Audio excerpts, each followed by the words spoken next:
For the thousands in attendance and the millions watching around the world, we are live and amplified.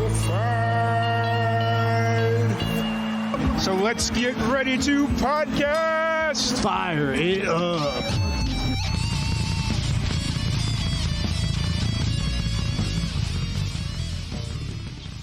Welcome, everybody, to another live and amplified livecast. I'm your host, Tom Quiet, and we are live at the Stuck in a Jam Down by the River Music Festival. We got a couple of special guests with us here today. We got Derrick Coffman and the Cadillac Kings, or what is it, half the band? Yeah, maybe a third. A third of the band? Okay.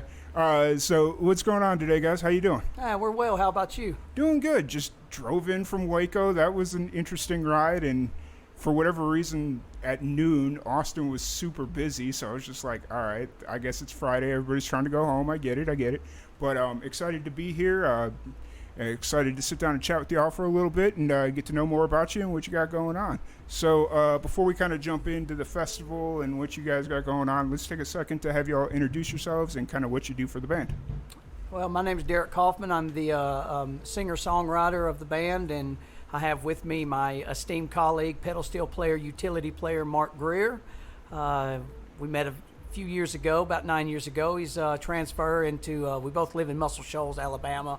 So he moved there by way of Yuma, Arizona, okay. Denver, Colorado. We kind of hooked up and been annoying the piss out of each other ever since. I feel that. That's awesome. So y'all came up from Muscle Shoals just for this, or are you kind of on a tour, a little mini tour swing, or? No, this is our second time at the In a Jam Festival, and this year we just instead of trying to put anything back to back with it, we just really wanted to get here, get settled in. We're doing full band this year versus acoustic of last year, so we really just wanted to take in everything about this, about the scene and the festival and the vibe. That's what's up. And how long have you been in, I was about to say Waco because that's 90%, but New Braunfels area. How long have you been? Well, we took out of Muscle Shoals at about 1:30 on Monday. Okay. Had a little bit of a hiccup in Arkansas with a blown out inner rear tire for a dually. We pulled up in here Tuesday morning at about 6:05 a.m. Nice. So you guys been here for a while, got a lay of the land, and ready to get it rocking. You guys are playing tonight? We are. We go on right before the headliner. Sweet. So for anybody that's going to be there tonight, what can they expect? What's a live show like for y'all? Live show for Derrick Coffman and the Cadillac Kings, I would have to say, is a cross between Steve Earle and John Prine with a little bit of heavier, more guitar and things like that. It's just a lot of singer-songwriter, a lot of storytelling, but a whole lot of kick-ass playing. Nice. That's what's up. You guys mentioned that you'd been playing together for about 9 years. Is that the history of the full band, or how long's Derrick Coffman and the Cadillac Kings been together? It's an incarnation. It's been, basically I was in all of these bands, 4 Foot Level or any of these other bands, and you get to a certain point with those bands, you just get ready to take the next step, and then when you lose your bass player or your drummer quits or somebody gets married or somebody screws somebody else's wife, and you know how it goes. Yep. So one day my longtime co-writer asked me, he says, "Man, will you quit the band stuff and just go with Derrick Coffman and whatever?" Yeah. And so I started putting all the songs I'd written together and got a few of them together, and then the Cadillac Kings has always been kind of an incarnation of different players. A couple of real full-time players, like a harmonica player by the name of Gary Vance, but Mark Greer here on pedal steel has been playing with me predominantly for the last 4 or 5 years. Yep. And Mark, so you've been playing together 4 or 5 years. Did it take some negotiations to get you to start playing full time, or what was that kind of process like? No, I've always liked playing with Derrick. It's more about just making schedules, match up and everything. Derrick's been real busy in the studio recording some stuff, and I've been busy playing some other people and some other bands, and so just making sure that our schedule worked out and we could find time to play together and everything. So every year we play a bunch of shows together, and then every year we both go out and do kind of other stuff. And then I was just lucky enough to be able to get this show to work out for me and be able to come for a week. Nice. That's what's up. It's interesting the way you kind of have the band laid out now, where it's Derrick Coffman and the Cadillac Kings. I'm starting to see a lot of musicians do that more, where there's that one front person and everybody else, yes, you want your consistency, but if, say, Mark can't make it, you got somebody else that's ready to jump into place, and you can kind of just keep the band going if need be. Well, it's really interesting that you say that, Tom, because, we're from Muscle Shoals, Alabama to New Braunfels. It's about 830 miles one way. It's not an easy trek, and it's not an easy place to bring six different guys. Yep. So with this incarnation of the Cadillac Kings this year is we actually have the drummer Chris Smith from the Ghost Dance Band coming in, and he's going to be a honorary Cadillac King tonight. Nice. And then we also have Jason Custer from the Jason Custer Band out of Waco, who's coming in to play bass with us. So it really allowed me to really come light. With my travel from Muscle Shoals, I was able to travel light, and we still get the full band effect. Nice. And it makes the travel a little bit easier. You're not all 6 of you cooped up in one car or one setup, and it makes traveling a little bit easier, especially at a festival like this where it rewards songwriters and just like authentic musicians. And the fact that this is your second year, so you met a lot of the musicians last year and you were able to bring them in and just kind of make things a lot easier on yourself. And especially with the drummer from the Ghost Dance Band. They'll actually be on here a little bit later. I just got a message from Cody not too long ago, so that'll be fun. And just like this entire festival in general, I feel like there's musicians that could just randomly meet and just become the In a Jam band or something weird. It just and Tom, you're absolutely right, because that's exactly how it goes down. And Mark can add to this as well. But it's just the fact of these circles, these jams, as we're doing in as we go along, that becomes, hey, that was really, really cool. Why don't we do that next year as a full set? Yeah. And Mark's got some really cool stuff that he's done this year as well. Yeah, I've bounced around, brought my dobro too, so I've been playing with some people, sending some sounds out there and everything. And there's a lot of riders, there's a lot of players here. Yeah. And it's just music basically 24/7. I mean, they were going last night right outside our spot till 5 a.m. and then we started keeping going again at like 8 a.m. So there's just music going all the time and lots of people working together, new people playing. Everybody's welcome. Nobody's saying don't get in the circle or anything like that. It's real friendly, real nice. We're seeing some songs, Tom. We're seeing unfinished songs get finished out here as well. Somebody's like, oh wow, that was a great line. That's the line I've been waiting for the bridge of this. So that's really cool, and it's a place that as we go, we get in a rut. I've got one album on Spotify, under just Derrick Coffman. It's called Before the Highway Came Through, and it was one that I cut with some of the legends in Muscle Shoals. It was and not to bring up a terrible time of this country with COVID, but there was a lot of guys on tours, and as you know, all the tours got canceled, shut down, and these guys were working, and then they were sitting at home. And all of these legends in Muscle Shoals were just kind of hanging around, and it wasn't like they needed the money. Some did, but some were just bored out of their skulls. And then somebody got the great idea. It was like, wait a second. We're all isolated in individual rooms in a studio. Let's just go in the studio and start cutting some songs. And then before you know it, Before the Highway Came Through was the end result of that. And so that, just made everything just a little bit easier to transition. But what you do find you do is you get into a situation where now that you got something on Spotify, you have a finished album, and I've got another album coming up here real soon that I cut with some of the members of the 400 unit, because we were still in the stages of that, some tours and festivals just hadn't fired back up yet. But you find yourself playing those same 19 songs because you got them on record. But here in these circles, in these writing circles, in these festival environments, you get to play the songs. Man, I've been working on this song, but I haven't really played it. And then this guy puts a fiddle in it, and the next thing you know, he's like, wow, we've just put a fiddle in a song that wasn't finished.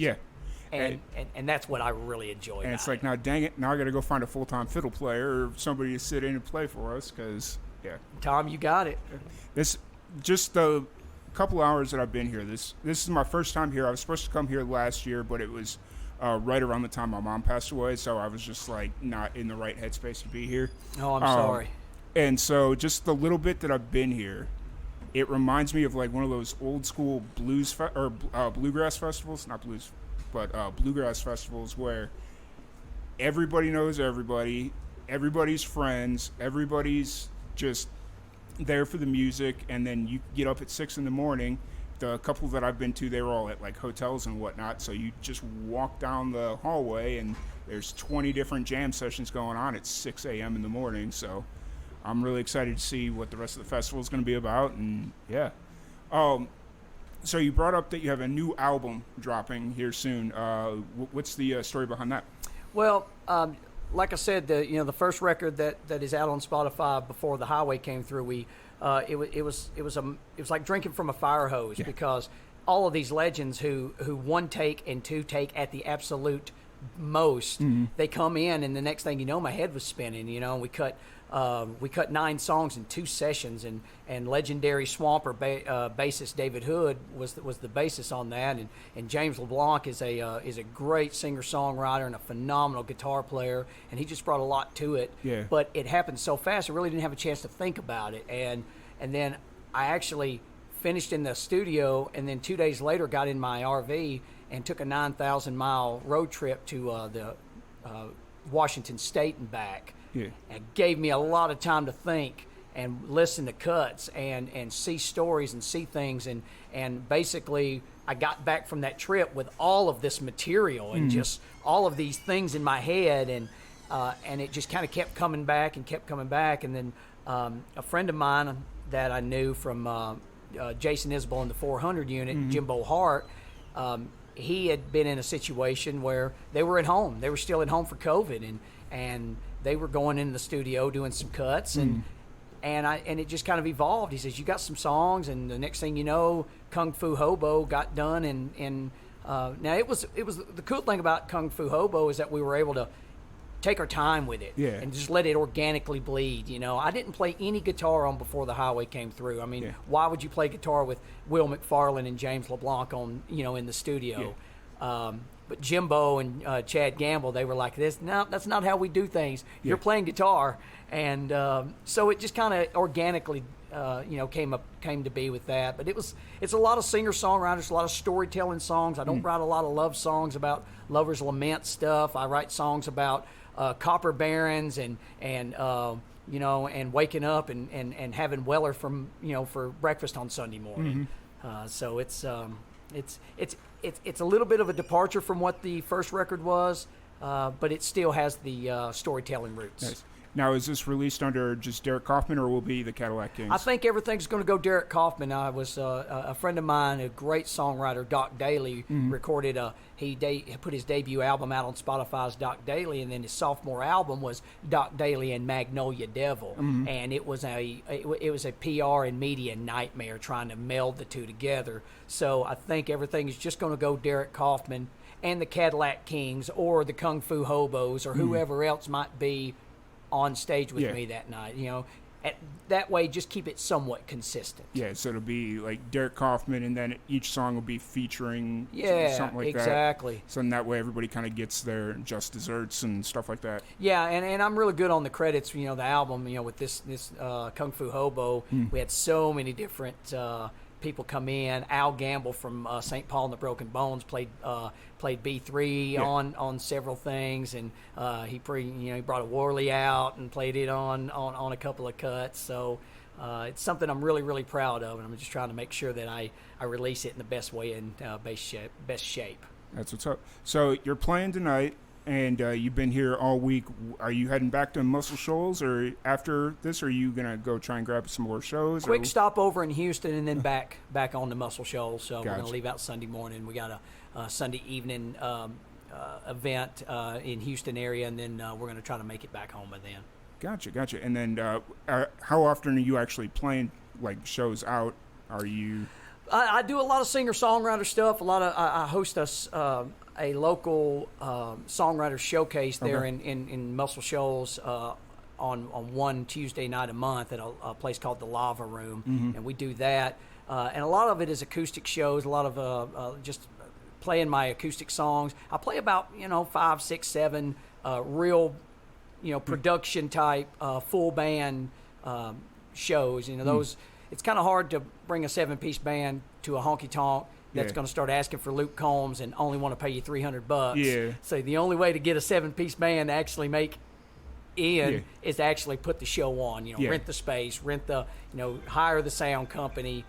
Just bring it in that sense. Do it your way. That makes sense. Absolutely. And then Mark, what about you? You mentioned that you had a couple of other projects or people that you play with? I bounce around a little bit more than Derrick does, but I also, I roll into a lot of those honky tonks and a little 4-piece, 3-piece band, but I've kind of been slowing down too, so we'll see what goes on. I have some stuff lined up for the end of October and November, but just kind of local bars and everything, just having some fun. We'll see what the next year brings, what I want to play, what I want to do. So is it getting to be that time of year where everybody starts slowing down, or do you think, as far as like most shows and musicians there go, is it starting to slow down a little bit, or do you think once like December hits that it'll pick right back up? Well, it's kind of hit and miss, and Mark can attest to this. It's really fickle because sometimes, like in the heat of the summer, things will slow down because it's just too damn hot. Yeah. And then once the holidays come, it picks up where you think it would be a little more subdued, but then you realize that a lot of these national touring acts, November. After, Thanksgiving, they're shut down till January 3rd, January 4th. Mm-hmm. So for me, not being one of those national touring artists, but having ties to some of those band members of those national touring artists, a lot of times I'll book a show between the week of Christmas and New Year's because I know all of the touring guys are off. Yeah. And so it allows me to have a Jimbo Hart or a Chad Gamble or a or a Quinn Messer from Brett Eldridge's band to be on stage with me, and brings that quality of musicianship up several notches. That's what's up. So, Inner Jam, we're here now. What's one thing that you're looking forward to for the weekend? Right. Everybody's going to say the damn Quails, and me as well, and Mark. Damn Quails, yeah, for sure. But I really enjoy those guys from Ghost Dance. Yeah.